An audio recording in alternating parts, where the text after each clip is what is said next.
Okay, so good afternoon, everybody. It's really a pleasure for me to introduce my good friend Edward Serotta and Centropa, especially Centropa, which is, I think, a great contribution to all history and to the preservation of memories, both individual and collective, of Jews in Eastern and Central Europe. And I think that the project or the work of Centropa is transnational in its character. It is a very interesting combination of audio interviews with family albums, and also the way it is accessible to the public, not only in the raw material, but also in many books, films, and many other things that we will hear about are also very interesting. So I will read the CV of Edward Serotta. He's an American-born, Vienna-based photographer, filmmaker, and writer who has been specializing in Jewish life in Central and Eastern Europe for the past 35 years, of course, years that are very meaningful and so many transitions. Between 1991 and 1996, he published a trilogy of books on Jews in Central Europe: Out of the Shadows, Jews, Germany, Memory, and Survival in Sarajevo, Jews, Bosnia, The Meaning of the Past. The books were also published in German. Between 1996 and 1999, he produced 4 documentary films for ABC News, ABC News Nightline on Jews in Central Europe. Edward Serotta has written for a very long list of newspapers that I will not read all of it, but it includes the Washington Post, Chicago Tribune, Time, Die Zeit, and The Guardian, Süddeutsche Zeitung, and many others, and he covered Bosnia for time. His photographs are in permanent collections, also in many museums, including the Jewish Museum of the International Center of Photography in New York, in the Corcoran in Washington, and many others. And in Europe, his photographs are in permanent collection in the Vienna Jewish Museum, the Jewish Museum of Amsterdam, the Berlin Jewish Museum, and also the photographs are also acquired for Bet Tfutzot, which is now called ANU. Since 2000, he has been the director of Centropa, which we will hear about, a Jewish historical institute that interviewed 1,200 elderly Jews in 15 European countries and digitized 22,000 of their photographs. And many of it is on, as we will probably hear, to be found on the website. Centropa's educational programs are being used in 790 schools in 19 countries. Edward Serotta was born in Savannah, Georgia, and graduated with a degree in marketing from the University of Tennessee, which is not really working on, but I'm sure it helps. He worked in various fields in Los Angeles and Atlanta until 1984, when he began photographing and writing about Central Europe. He relocated to Budapest in 1988, to Berlin in 1991, and Vienna in 1997. So really an American in Europe. So thank you. Now we will hear you, Ed.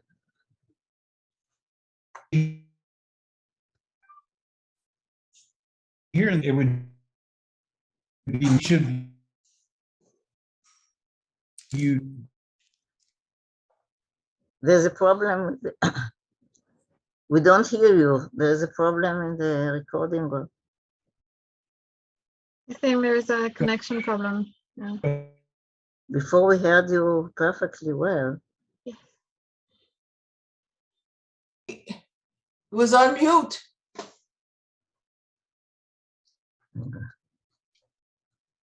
Am I? Edward, we don't hear you. Can you?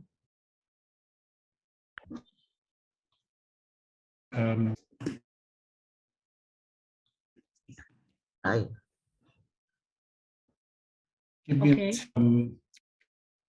We don't see and we don't hear. Margalit, Okay. he wrote that. he Give has- me a minute. Yeah, Yes, now I saw okay. it. Okay. So No, it was perfect before.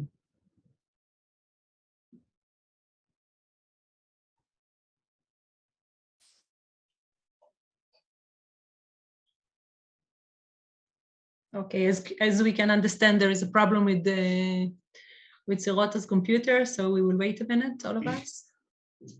No. Can you hear me now? Yeah, yes. Well, But it's a problem with the internet connection. It's not. okay. We can Hold hear on. you, but we can.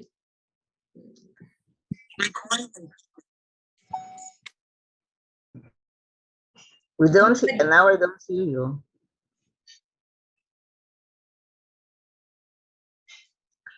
I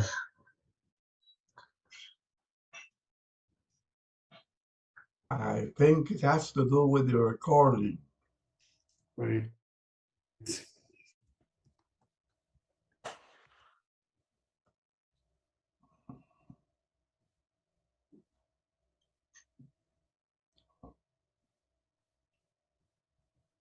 How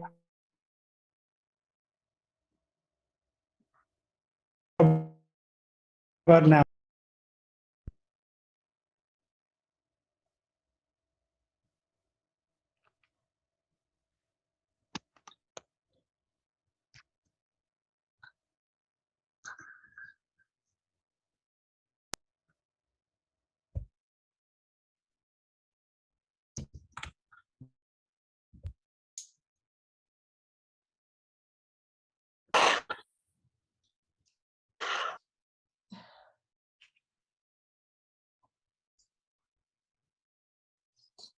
Edward, can you say something that you can check if it's okay now? I'm going to another computer.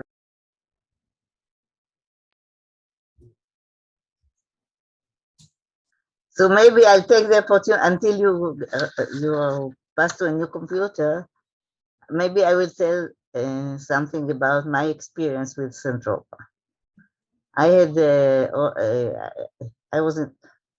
I met Edward Serotta at the Hebrew University while I was director of the Oral History Division, and we were hoping that all the collection will pass to the Hebrew University, but we didn't get the donation that we were hoping to get, and in the end, of course, nothing came out of it.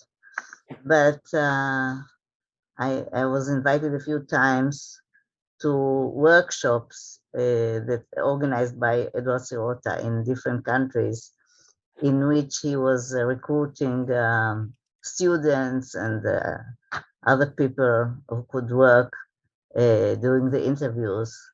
And it was very interesting experience for me. I mean, in every country, of course, was working in different languages, but the interviewers had to make to write afterwards the stories in English, and at that time, I mean, people were asked to bring maybe he will talk about it later. I don't know. He's but here. Okay. I think he's back with us. Edward, I will just change your name. So Very well. I don't want to take your time. I mean, I just try to say something. Thank you, Margalit. All right, can you hear me now? Yes. Yes. I moved to my colleague's computer. If you look on the wall behind me, you'll see Soviet posters from the 1950s to encourage people to work. But at my office, it doesn't do any good. So, I will begin by saying, and sorry about my other computer. There was a wonderful line in a novel by Bernard Malamute, The Natural, in which he said, each of us has two lives. There's the life we learn with, and the life we live with after that. And I think I've gone through that a few different times in my own life, but I would say that relevant to this discussion, what I did do was I spent 15 years between 1985 and 2000 making photographs and interviewing people all over Central and Eastern Europe. That's when I made 3 books and 4 films as a journalist, all on Jews living in Central and Eastern Europe. And I lived in Budapest, and I just found it fascinating to be meeting with people and speaking with them and going to their communities. I remember I got a grant, my first grant in 1988, and I moved to Budapest. And the grant was for making a book on, as we've all heard the title, The Last Jews of Central Europe, Last Jews of Eastern Europe. And the first thing I was invited to was a Brit Milah. And I went home that night and say, so how do I describe the baby of the last Jew? And it made me rethink things. And of course, we know the numbers aren't there, the critical mass isn't there, but nevertheless, it made me interested in these communities and the lives people were living, which my first book was kind of a survey on the region. The second book was on the war in Bosnia and how Jews in Bosnia were helping everyone. The third book was on Jews and Germans. And then it was while making a film in 1999 for ABC News when I was in Arad, and this is in my abstract, in Romania, it's always, it's axiomatic. If you're making a film, it's after you put the camera away that people start telling stories. It never fails. So I was making a film about a Jewish soup kitchen, which I made the film because they really were fabulous cooks. But I would go home with people in the evenings, and they would take out their family albums and they would just start showing me pictures and telling me these hysterical stories. About this is Uncle Lajos. Oh, he was an officer in the Cow and Cow army. He was, dawdling. He was no officer. He was a Luftmensch. He was a thief. And I said, well, he was looking for a rich wife. Well, did he find one? He says, he did. And you had all of these great stories that people will tell. And I went, and it's also in the abstract. I said, well, who collects stuff like this? Who just sits down with people and lets them tell stories and collect pictures? I asked that exact same question when I was editing that film for ABC News in Budapest. And the guy who was editing just turned over his shoulder and says, you need to meet 2 friends of mine who just saw their grandfather's Shoah Foundation interviews. And both of these women had just done that. They had just had babies. They brought their babies to dinner, and both of them said, it's wonderful that my grandfather did this. It's not really the only thing I want to show my grandson when he grows up, because my grandfather's already 90. And that's when I said, does he tell stories about the past? He says, sure. I said, he has pictures, tons. And I went, I got an idea. And it was no more complicated than that. The idea was to go to the oldest living Jews still living in Central and Eastern Europe and just crank them up, just start asking them stories. And we invented our own methodology just to be nosy. And that is when, while inventing it, the people said, you really want to bring in some experts who know something about it, because you people certainly don't. And so we brought in, I'm not sure how I got a hold of Margalit, but she parachuted in to help us, and she attended our interviewer seminars in Bucharest, Budapest, Salonika, Istanbul, and I'm missing one. St. Petersburg. St. Petersburg was the first one. But not in Bucharest. I didn't come. You didn't go to Bucharest. So all of these we went to. And the idea really was to sit with people and ask them to tell stories and about their entire lives. And that meant, and you're all involved with oral history, so it meant creating a methodology that would work. And the way that we figured it would work would be you'd need to divide your visits into a couple of visits at least.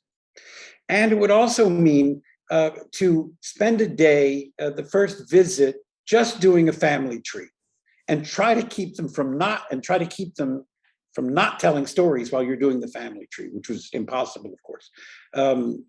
But you have your audio tape cassette going, or later we started using digital.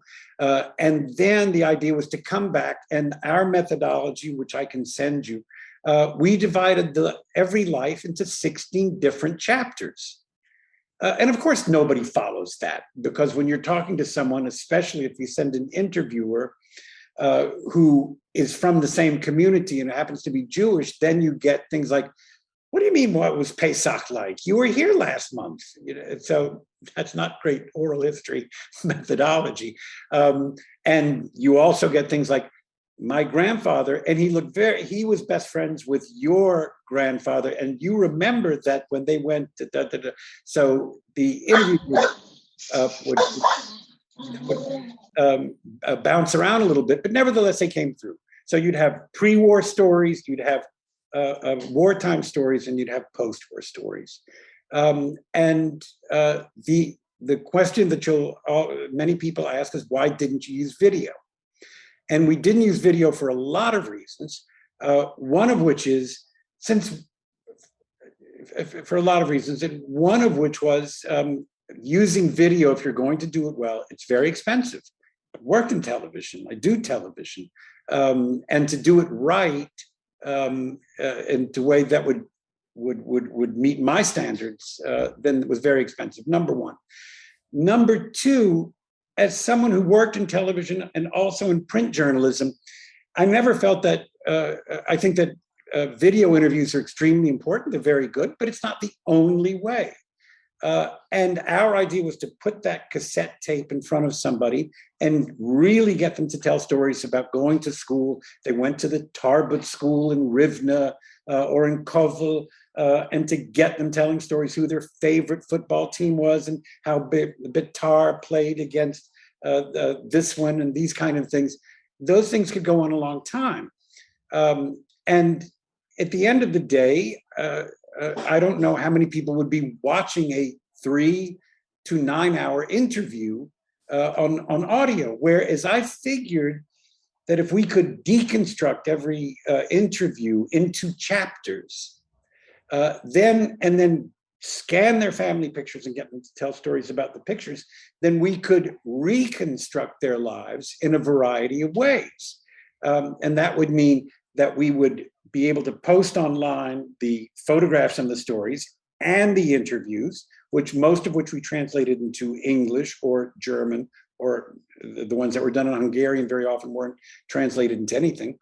And then what we would do is the translated English versions that you'll find on our website, what we did is we knocked out the questions and answers and turned them into a readable autobiography. Now, for academics, that's of course wrong in every way.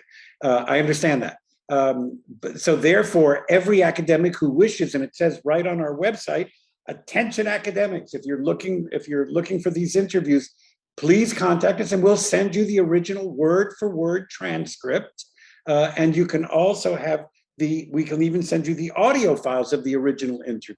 So we wanted to cover both sides, popular history so that everybody could read them, but also for academics that we could supply academics with absolutely everything they wanted firsthand.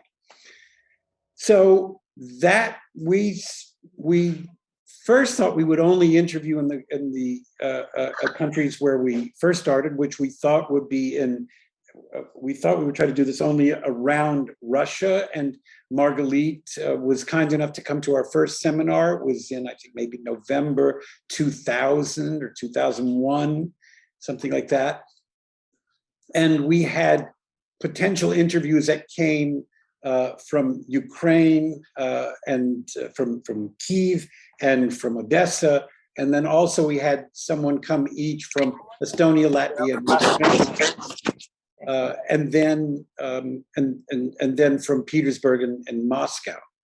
And as it turns out, then you get into all the stories of how do you find a good interviewer, and it's not easy. God bless her, Kim Simon, who was the coordinator for all the interviews for the Shoah Foundation. She's the one who told me, don't talk to interviewers. You spend your money on finding a really good coordinator for each country. Let them do the work for you because they know the people. You don't. And it was very much Polonius Talierti's advice, and I still appreciate that very much because it saved us a lot of headaches. And then we would do tune-up seminars in each country where we hired people, and then it continued working from there. Now, by the time we finished, we had worked in, going from north to south, the 3 Baltic countries, and I'll stop there for a second to say, in those 3 Baltic countries, we only interviewed what are called Lithuanian Jews, Latvian, and Estonian. As you all know, the majority of those communities, such as they are, were populated and peopled by those Jews who moved to the Baltics after the Second World War. They moved there usually for job purposes because they were in industry of some sort or academia, something like that. And that's all great, but I didn't want those because we had Soviet childhoods from our Ukrainian, Belarusian, and Russian interviews. In the Baltics, what are so precious are those interviews of Jews who were born in the Shtetl, in Jonava, in Vilkaviskas, et cetera, and Daugavpils, and also in Riga and Narva, all those places. So we never got a lot of interviews from the 3 Baltics. I think we have a total of 70, 77, something like that from all 3, but they're priceless, and they're wonderful storytellers. Then we moved into Poland, and we were able to work in Poland because I went through several people, and I have to tell you, our methodology is pretty brutal, and I didn't say it was necessarily good, but it was kind of difficult, and we used FileMaker, which is a way out of date software, but it was easy to use at the time for capturing the photographs. And so it took somebody special. An interviewer would spend for us around 40 hours by the time they completed it.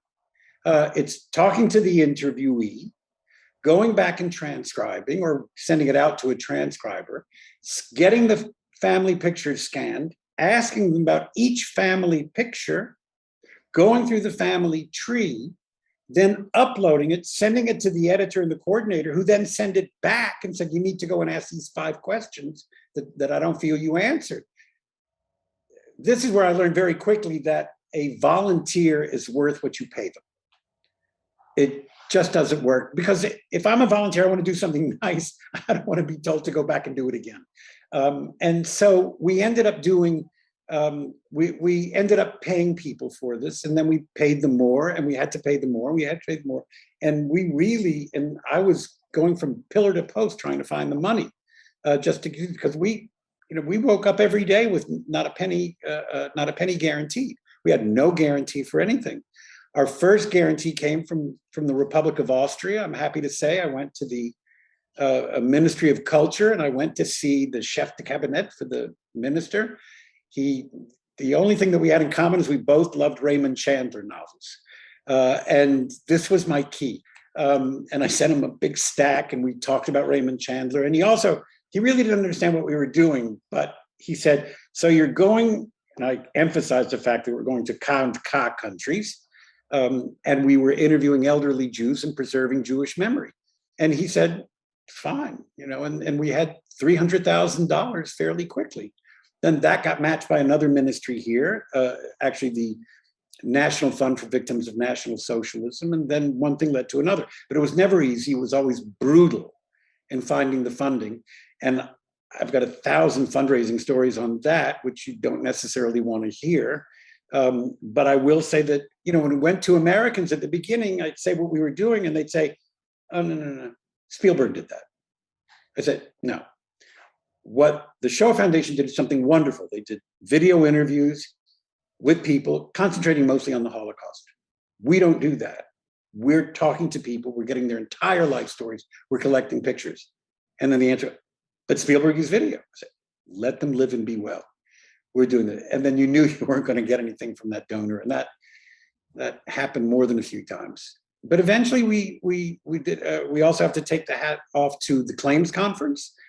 They became our biggest funder for the interviews. And then later we got into public history and education, but that's that I'll talk about what we did with the stuff once we did it. But should we open the floor for discussion? Being academics and Israelis and Jews, you'll just want to tell me how I'm wrong. So I think you better continue, and if somebody wants to disturb you, they can send a chat. Okay.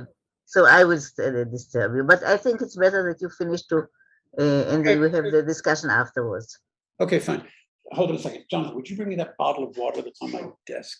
And bring me a couple of the Centropa books that are on my desk that I was, I'll take that. But there's some books on my desk, the Centropa source books, things like that, which I was always going to show you here.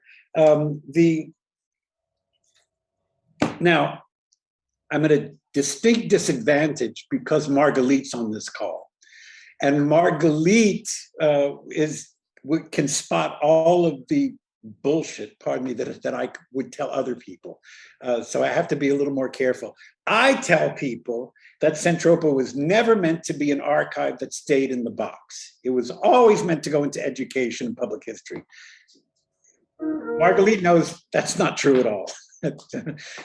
When I started doing this, the idea was to interview, to gather. We thought we'd interview, let's say, 5 or 6 countries. It ended up being 15 countries, by the way. And to digress a little bit, that's a total of 1,230 interviews. And we digitized 25,000 family pictures and documents. But I never thought we'd do anything with it, that I thought someone else would use it and I'd go back to journalism work. And it was someone actually from Hannah D from the Rothschild Foundation, the one in England, where the woman there just said, you're crazy. You're not going to walk away from this. You're not going to give it to anybody. She says there's tremendous stuff for, there's great content here for education, which I had not thought of. And considering how poor a student I was in school, it's good that I didn't. But once our website went live in 2003, we started getting really good press around 2005. And that is about when teachers started contacting us and saying, this is great. I love the fact that I can go to your website, I can see pictures and read stories. What is your education program? We don't have one.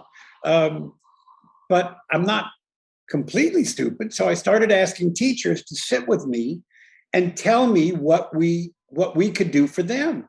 And my background was in marketing, and I learned in my years of marketing, don't tell your customers what they should be doing. Ask your customers. They'll tell you what they need.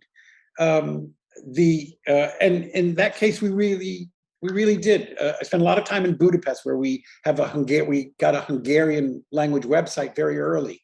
And teachers would come to us and we would sit around the table and they would tell us what we needed to do. And what they said, basically, it comes down to one thing. They said, you tell stories.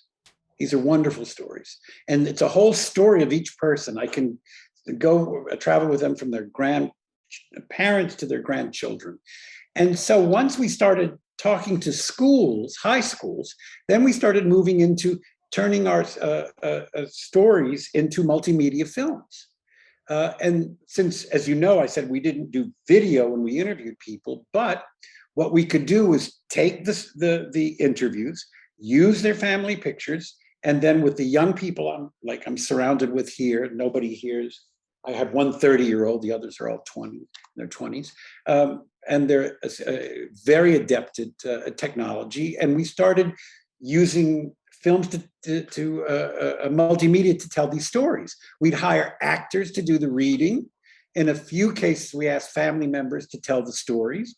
And then before we knew it, they were these multimedia films that range from 3 minutes to 30 minutes were being shown in film festivals from China to Argentina. Altogether, they've been in 19 film festivals, which still surprises me. But that has worked out very well. Then we started taking our interviews and then creating books, books based on the interviews, where we simply take the pictures and stories and put them right next to each other. Here's that's Lucia Heilmann here in Vienna, who's with the man who saved her during the war, and then each one has a story. Or how many Polish Jews did you know as cavalry officers? And we have that, and then the German Jewish source book, the Hungarian Jewish source book, which this has been a big seller in Budapest in bookstores. And we continued. And then, so what we've become is a public history institute. The educational projects that we have now overshadow everything. We have made traveling exhibitions, like the Moldovan family album, which is on these huge panels that's been traveling all over Moldova. And then we have another one on Ukraine, that's obviously not traveling anywhere right now. And aside from those that we've done, then we've also issued hardback books. And as far as academia goes, we've brought in academic interns. Some of them are studying for their bachelor's. Most are studying for their MAs. The school that is we're the most active with is the Monk School at the University of Toronto.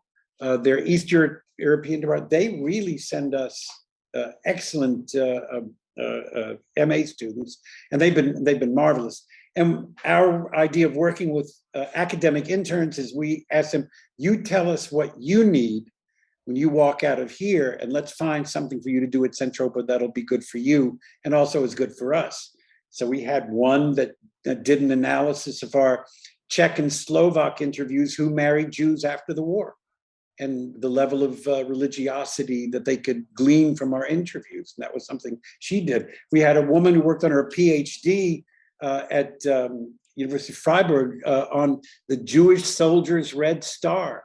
And it was interviews with our frontline soldiers from the Soviet army, and those were Ukrainian and Russian. So those give you some other ideas. And then more recently, my philosophy in life is, what else can I get away with? And nobody's caught me yet. So I figured it's time for us to start working in podcasting. Patrick, stand up, take a bow.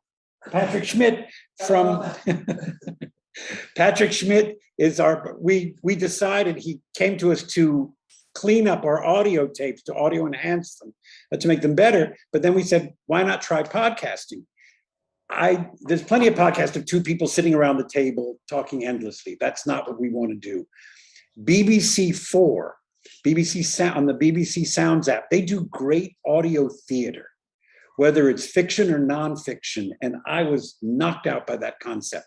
So what we did is and I'll send you links if you just type in Centropa stories, wherever you get your podcasts, you will find them. And the first season that we did, and we funded it completely ourselves, was 3 stories about June 22nd, 1941.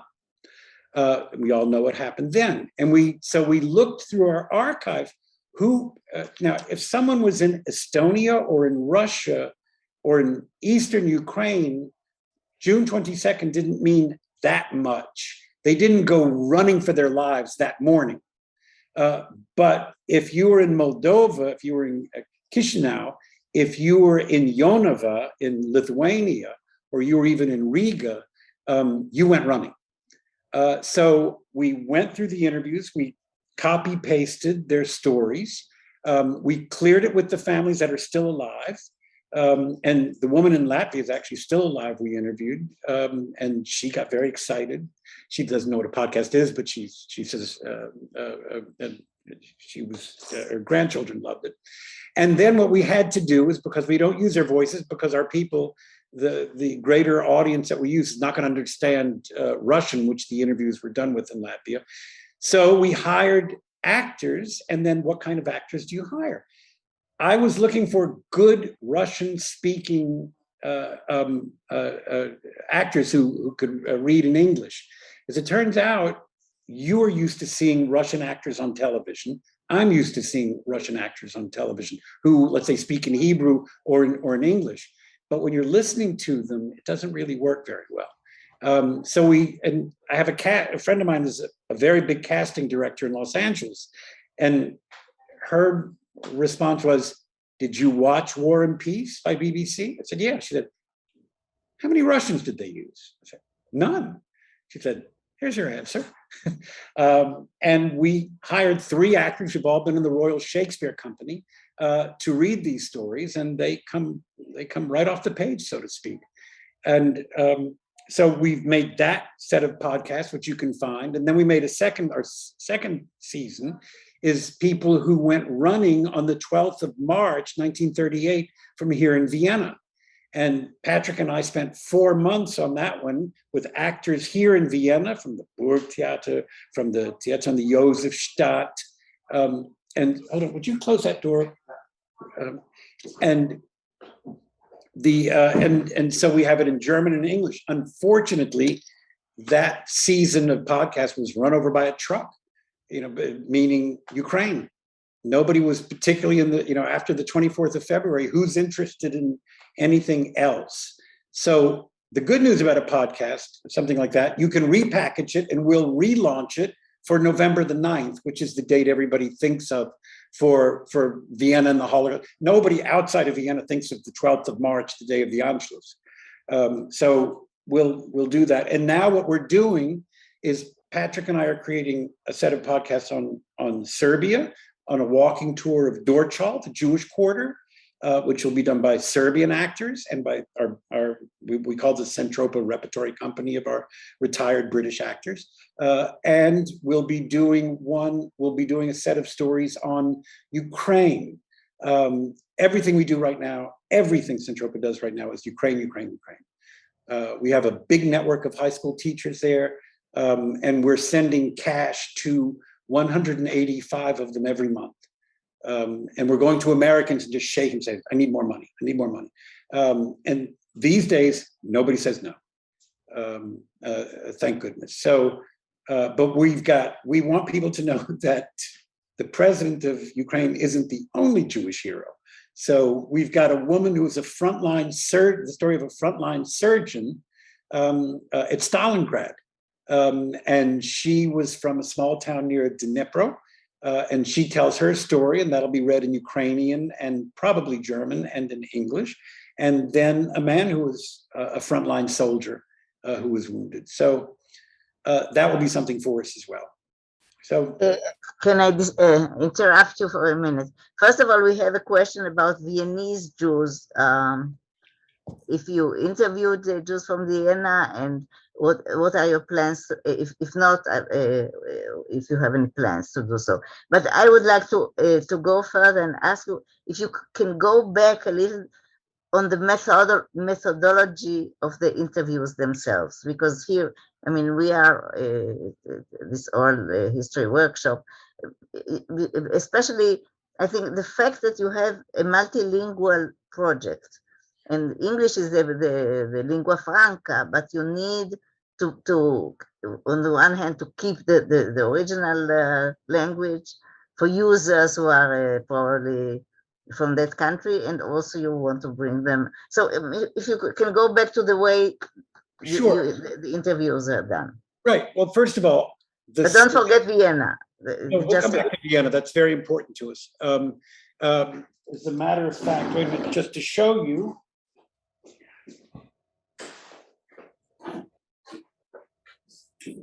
This is our Pesach box for over 100 Holocaust survivors we interviewed here, and we're sending that out by students next week. So we'll finish up, Rachel, on that in a minute. Although our although our interviewer seminars were conducted in English for the most part, except for those needed to be translated, all of the projects in every single country was done only in the local language. Not a word of it was in English. Our Romanians worked in Romanian, our Russians worked in Russian.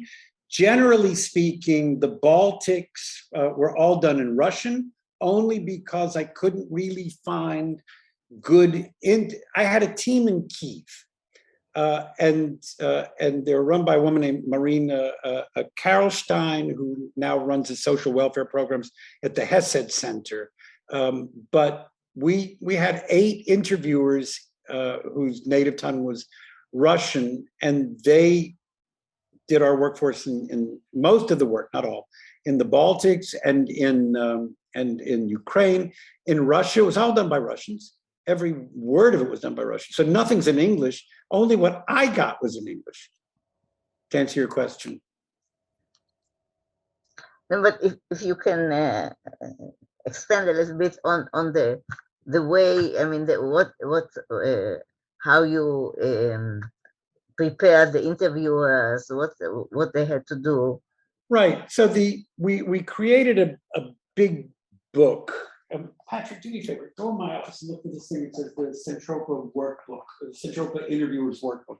It's a great cover. It's A4. It's on my desk somewhere. We created a workbook that was translated into Hungarian, Russian, German, Romanian, and Turkish. And the idea was, as I said, is we spent a week. In order for them to even come to a Centropa seminar, everybody wanted their free weekend. This we learned very early. As you remember, Margalit, there were probably about 30-something people who came to our seminar in St. Petersburg. What we learned very early, that was the only time we did that. From that point on, they had to look at our methodology and conduct a mini interview with someone based on a set of questions, so we could see whether they would even qualify to come to a seminar. And this turned out to be much more effective than what we did in St. Petersburg, because that was our very first seminar. So we did, basically, our friends at Joint who said, "Oh, these are the great community activists in this city and that city," but these were not oral historians, and most of the people we worked with weren't oral historians. Nevertheless, if they wouldn't go through the process of carrying out our methodology, then they couldn't come. And that turned out to be a lifesaver, because a lot of people were thinking of what they'd heard about is, oh, you can do a video interview. And what you do is you set up the camera, they give you 15 questions, you ask the questions and you turn it off. So some people thought that they would have an easier time, and our methodology was very difficult. So that's how we did that. We spent a weekend doing that. Then they had to go out and do something. And then we did a follow-up. We had, as I mentioned, thanks to Kim Simon at Showa, she's the one who told us, get yourself a coordinator in each country. The coordinator, in order to be paid, she would get paid per interview, but then we'd have someone, she would review each interview, and then someone would review the interview she submitted or he submitted. So that's how that worked. You have to do all sorts of checks along the way to make sure the quality control is there. Can I ask something as well? Sure. And you didn't answer the Vienna question. Oh, okay, let me do that first. The short answer, Rachel, is yeah, Vienna is very important to us. We did close to, 70 interviews here, 77 interviews, all in German, and only about 20 of them are translated into English. What makes the Vienna project very different is that when we finished interviewing in 2006 in May, we asked the Israeli, the British, and the American ambassadors to host like cafe and kuchen for them. So they did. It was very nice. And then they all came and even brought some family members and this kind of thing. And then at the end of it, one of our interviewees said, "Could we do this again next month?" We went, Oh boy. And as it turns out, we have now met over 100 and something times. We've met once a month. I cannot tell you how many apple strudels I have purchased. And we have about 100, even though the number of people we've interviewed has gone down dramatically, nevertheless, friends of theirs come, widows of theirs come. We don't say no to anybody. And so we do that here. We have another club for the people we interviewed in Budapest. When COVID came, we started something called the Centropa Book of the Month Club, because they couldn't go out, and we send them a book. We send 100 books every month here. We send 25 books in Budapest and 25 books in Vienna, in Prague. The reason we do that is we really also want to support Jewish-owned bookshops. So that's equal, and it's not hard to make a Jew feel guilty, because I was walking on the street in Vienna, and I saw the woman that owns the Singer bookshop here. I said, "How are things?" She said, "How are things? I could die. I could be out of business by Hanukkah."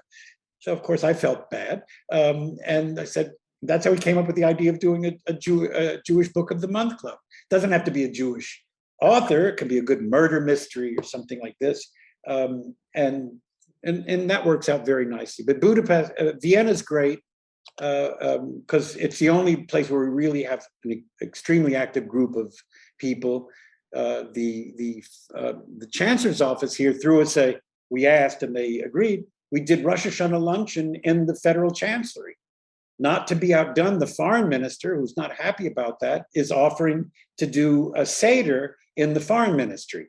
Turns out nobody could agree on exactly what day to do it, so we're doing it a post-Seder. But it'll be a kosher catered event in the foreign ministry. So there we go. So now that takes care of that. Sharon? Yes, thank you. First of all, it sounds interesting and inspiring project. Thank you for that. I wanted to make sure that if I understood correctly, first of all, about the podcasts. So is the podcasts are about one historical event, and you take multiple voices that are collect to this one event, or is it one interview that you take about the specific event? It's the German answer is Jein. Yeah. The first podcast we did on June 22nd, it's pretty much about that period. We thought it would be to make good theater, so to speak, of hearing about how someone like the guy from Jonava says, my father was on his horse and wagon delivering lumber. He heard about it. He turned the horses around and galloped back to Jonava and said, "Get in." And of course, and then Patrick behind me is adding the sound of horses and wooden wheels on a dirt track, this kind of thing. And then, and it pretty much ends with their fleeing to Kazakhstan, where the family went to. For Vienna, for the second season of podcast, we made it a little broader. They talk about their lives before the war. They talk about their lives, about how they fled in March of 38 or a little bit after that, and coming back. But it's more than one interviewee. It's about, you take few interviews and you collect them to one podcast. Yeah, well, each person's story is a different episode. Okay. So that's how we do it. So, for instance, it's Samuel Berger from Jonava. Here in Vienna, it's what's her name? Kitty Sushny went on a kinder transport, and so each episode is one person. Okay, and you started to say, Rachel, about the translation. You said not all of them were translated. So how it works in all the languages, you have a translation into English, and how? I was able to get money early on to get things translated into English, but when we were running out of money, like we got money in Austria from the government here, from different ministries in different places. So that was all covered. But what wasn't covered was to ask the Austrians to give us money to translate into English. They said, "Why do we care?" They said, "What's that got to do with me?" The same thing in Hungary. We had a lot of money to do our interviews in Hungarian, but there was a now defunct Ministry of Informatics and Technology before the Orban government came in, and they gave us a lot of money. But everybody puts up that wall. Nobody gave us money to translate into English. Every culture ministry actually has a fund for translating local literature into other languages. So in Poland, actually, we did get money back around 2008 or 9 to translate most of the Polish interviews. And the last question. Yeah. All the interviews are one-on-one, or were few of them a couple or group interviews? No, one-on-one. One-on-one, all of them. Yeah, and usually going to someone's house. Yeah, of course. Now there is.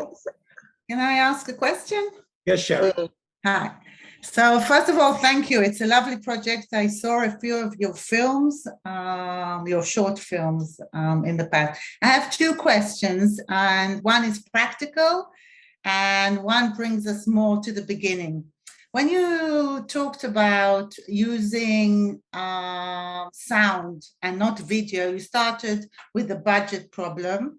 But together with that, you said that there were other reasons. So my question is, do you feel now that using the sound without the video, you were able to get to more intimacy, that the interviewers were able to get to more intimacy, or was it really practical things because of budget? Well, if this were another time and place, I would still do it the way we did it. I would just use better audio equipment. I really am sorry about that. And that's only because with having worked in television, there wasn't a place, when I was in Sarajevo doing a film searching for the Sarajevo Haggadah right after the war, I did another nightline on the original Budweiser beer, hard-hitting stuff. And then I've done there wasn't a time that I didn't wake up in the middle of the night and I would say, I forgot to ask a question. Oh, Christ, when you're writing a story for a newspaper and you forget to ask a question, who cares? You just go back and you put it in. I said this in my abstract, once you've made a video, you bake the cake. And so I respect video interviews enormously. I think they're great. It's just not the way that my mind thought. I'm happy the way we did it because we can do so many things. Walking tour apps and the podcasting. The next podcast on Serbia will also be a walking tour app. You'll be able to walk around Dorchal, the Jewish quarter, and at each doorway you'll hear the story of what took place there. So I'm comfortable with what we did and how we did it. I have two more very short questions. First of all, if I understand the podcast, is it narrative podcast or is it it's a story? It's a story that you use the testimonies as a basis of the story. Am I right? Correct. Okay, and my last question is a practical question. In regards to the photos, how did you collect them actually? Did you take them from the people and did you scan them? Did you come and scan? How was it made practically? Because people love their photos. You have it exactly right. And I remember, I'm going to put into the chat the link for our, hold on a second. Fabio, come over here for a second and take a bow. There we go. Here's the youngest person on our team. Put your head down so they can see you. Hello, Fabio. Fabio programmed the podcasting app. May I do what? You. Go away. Fabio programmed the app. Patrick produced them and he did it. Each one, and I just put into the chat, you can click on that. We'd like to think each one of them is a mini documentary, a mini narrative. Every word comes from them. If we changed any words, we went right back to them, or their children said, would your mother have approved to have said it this way? Do you mind that when, like Kurt Rosenkranz, when the family was leaving Vienna, it was very important for him to say that he was sorry to leaving his grandmother. I said, look, Kurt, if he's still with us, 95 and still sharp. I said, can we leave that part, can we leave a couple of sentences out? And he said, yes. So with podcasts, we're still learning our way. We've just made these 2 seasons, but we're trying to make them as gripping as possible, and historically true. And we don't, of course, change anything, but we want them engaging in every way. And we have another. You finished that one? Or? Yeah, just in the regards to the photos, just you scan them at the. Oh, sorry, I didn't answer the question about photos. Back in 1988, when I was living, I'll take your question, Maya, in just a second. But back when we were, you hit on a very important point. In 1988, when I was living in Budapest, people came. Miles Lerman, a terrific person, who's one of the founders of the U.S. Holocaust Memorial Museum. And every Friday night in Budapest, people came to the rabbinical seminary for services, lots of young people, and it's really a very lively little community. And he spoke afterwards during dinner, and he said, we're founding this the U.S. Holocaust Museum on the Mall in Washington. We would like to have your photographs for our collection. And after he left, these old Jews looked at each other and said, what is a mall in Washington? I have one picture of my sister. I'm not giving it to those people. And it made me really notice back then. So 1988, now we go to 1999, 2000, when we're starting up. And I said, and Dori and Esther, Dori Shardy and Esther Andor, who are working, my co-creators of this, I said, don't take a picture from any, don't ask to have the pictures, don't ask to buy them. I don't want anything to do with money, because once you start with money, you're going to find people that either interviewers, coordinators, or somebody that's going to filter in. Just keep it out. Borrow the picture, scan them in high res, give them back. And that's how we did it. And I'm sorry I didn't ask every single person we interviewed, all 1,230, to give us one thing, whether it was an earring, a book, or a bookmarker, or a picture. I really wish we'd done that badly. But I have many regrets in life, and that's on the list. Thank you. Thank you. So where's Maya? Now, Dr. Chakrabarti, I don't know if I pronounced it properly, wanted to ask a question. Okay, yeah, that was great. Thank you so much, Professor Bejarano. First of all, thank you for the link. I'm definitely going to listen to all the podcasts, because I'm especially interested. In fact, I'm just returning from Vilnius, and just saw the, from the Tower Hill, you can look down on the sports palace which Stalin built with the gravestones, which form Jewish gravestones. Now, from my experiences in, for example, a city like Thessaloniki, and also Belgrade, which I was in a few weeks ago, it seems that, I'm fascinated by this project, and I'm really grateful to the Leo Baeck Institute for, opening this up to me, because I'm especially interested in the Baltic and Balkan theaters, but the whole of Eastern Europe, because I'm working on a project called Maverick Cosmopolitanisms in the long 20th century. So, which looks at various expressions of cosmopolitanism in Eastern Europe and between Eastern Europe and Asia. So from that context, various Jewish communities in places like Thessaloniki, in the Balkans, in Sarajevo, for example, I have a close friend in the US whose ancestors come from there, and in the Baltics. It seems that oral memory or oral archives of the Jewish presence, which you are, I believe, looking at, is a palimpsest, is a storehouse of Jewish experiences of European life, European social life, European cultural life.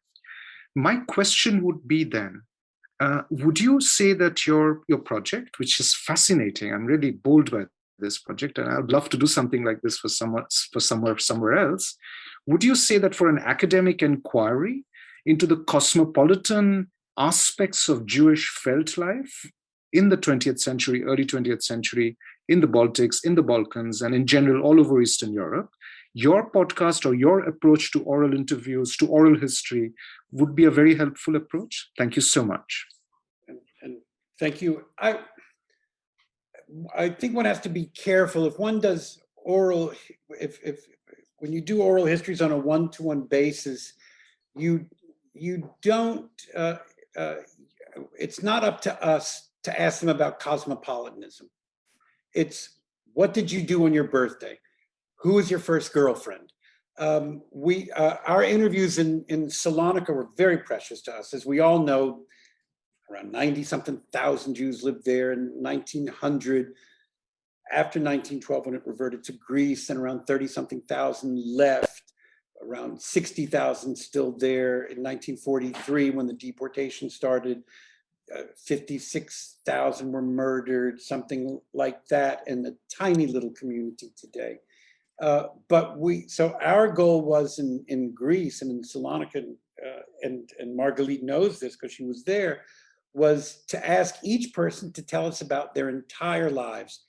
But it's not a good, I'm not an oral historian. I just pretended to be one. So our idea is not to ask people about big picture stuff. And even when they did tell us big picture stuff, we didn't really want to hear it, and we didn't encourage them, because an oral history is what happened to me, period.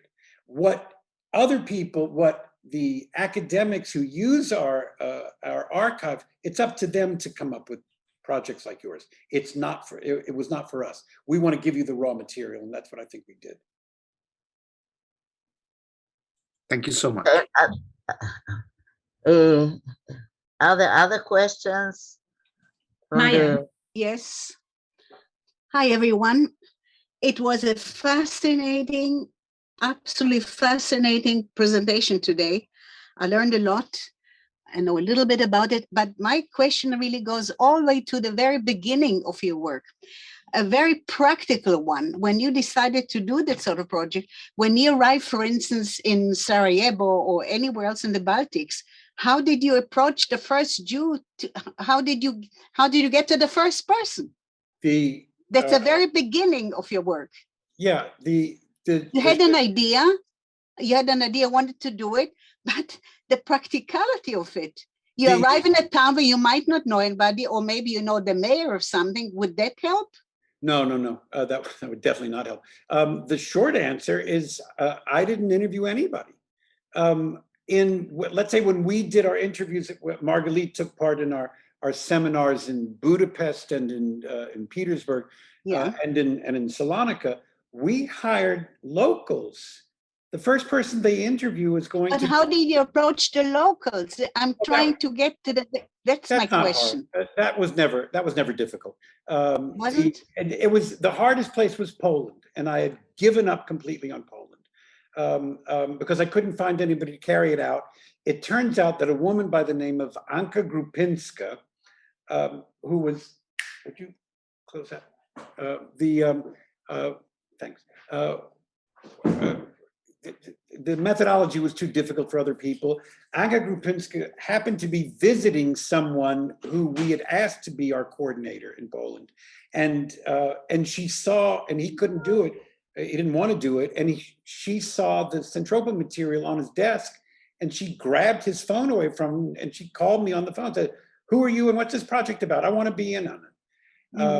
And so we did it. Now, again, in the Baltics, we also had a great deal of trouble. We just couldn't find people to work for us, whereas the people in Kyiv ended up doing it. So that was not the hard part. The hard part, let's say in a place like Salonika, everybody goes, the first person they interview is their grandmother or their grandfather.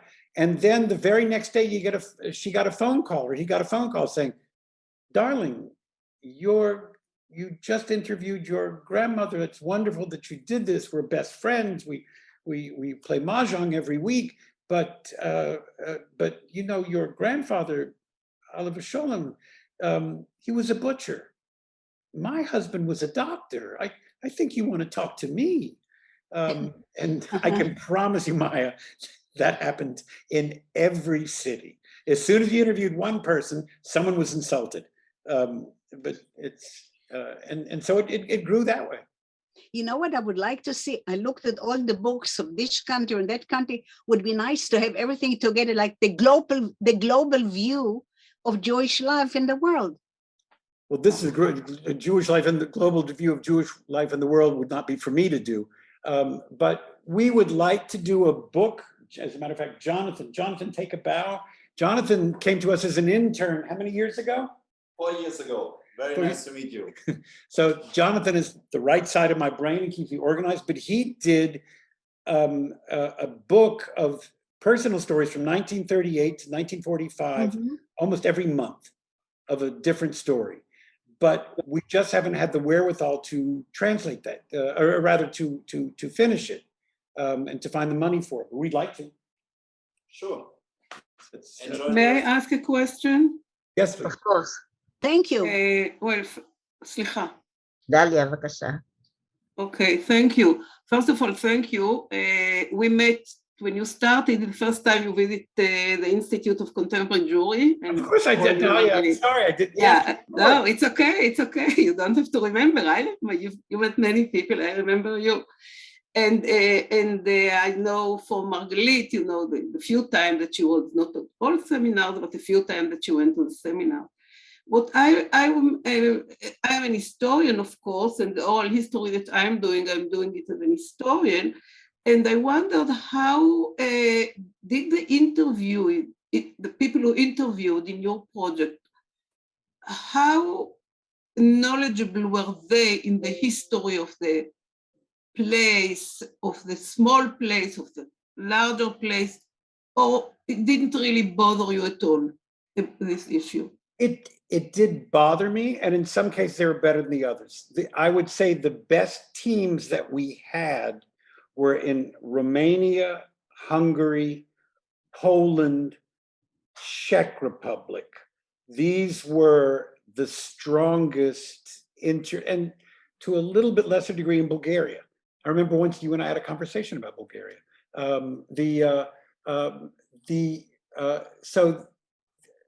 So those were the strongest and the best equipped interviewers, especially the Polish ones.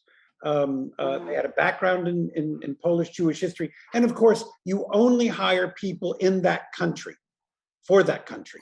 So you don't ask the Poles to go anywhere else. Although, as I just said, that we did send our Ukrainian interviews to the Baltics, our interviews, only because I couldn't get it done. I had one guy in Lithuania who was a big loudmouth, and he came to our seminar in St. Petersburg. He talked the entire time, and then when we wanted him to do anything, he realized he couldn't do it. So I just parachuted in my Kiev team. But the Romanians were all done by Romanians. And then we had some problems. There were historians who didn't like our methodology, and so we went around them and used other people. And I can tell you one of the things that I learned, by the way, and this can get me in trouble, but we had all sorts of great interviewers. But in many cases, I would always say, if you want to find a good interviewer, hire a mom. Mothers know how to organize. They really are extremely good at it. And our methodology was so complex with, as I've mentioned, scanning the pictures, bringing the pictures back to the person, going through the databases, using the FileMaker, all of this kind of stuff. It takes someone with a lot of Sitzfleisch to do this, whereas sometimes you hire graduate students. What do graduate students have? Drama. There's always the drama, the boyfriend this, the girlfriend that, this kind of thing, or the finals are coming, or this.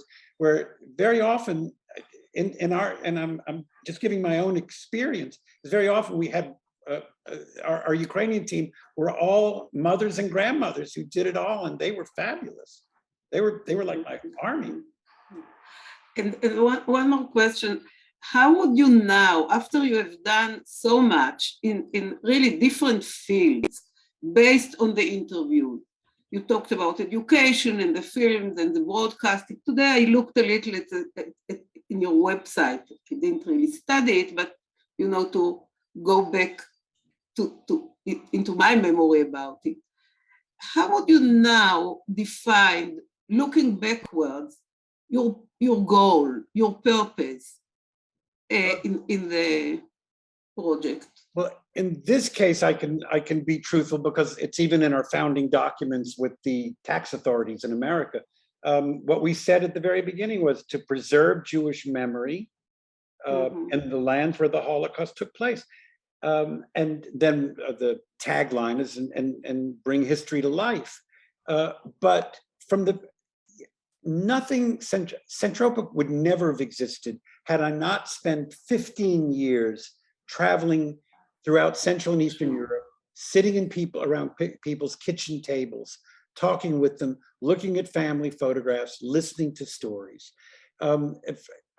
I didn't know how to do it, and it was only when the penny dropped, only when that time in Romania, in Arad, at the end of 1999, when people were showing me their albums. But and things clicked then, because of those 15 years of traveling through the region. I would say every important thing that happened to me in my life happened in Romania, by the way. It was the first place I started photographing in 1985. And then it was in 1990, I was in Dorohoi, and I was walking through the cemetery, and there was a monument for people who'd been murdered in a pogrom, but then most of it was 17th century tombstones all falling over each other and covered with weeds. Then there were 18th century, and then the 19th century were more orderly, and they had Romanian on one side and Hebrew on the other. And then there was like the 20th century, and they're very well organized and and then right after that, nothing. Wasn't a wall, it was a whole field of corn, because the cemetery had run out of Jews. And I said, oh my God. I said, that hits me so hard, looking at a cemetery that has no Jews to bury in. And this is something that driven me forever, was to preserve Jewish memory. With our educational projects, that we get a lot of money from the European Union and from the German Foreign Office, and still from claims and others, is what we say is, when it comes to Holocaust education, the most important place to work is in the lands where the Holocaust took place. I do not want to make teenagers feel guilty. I want teenagers to feel that they have a stake, that they are stakeholders in their town's Jewish heritage.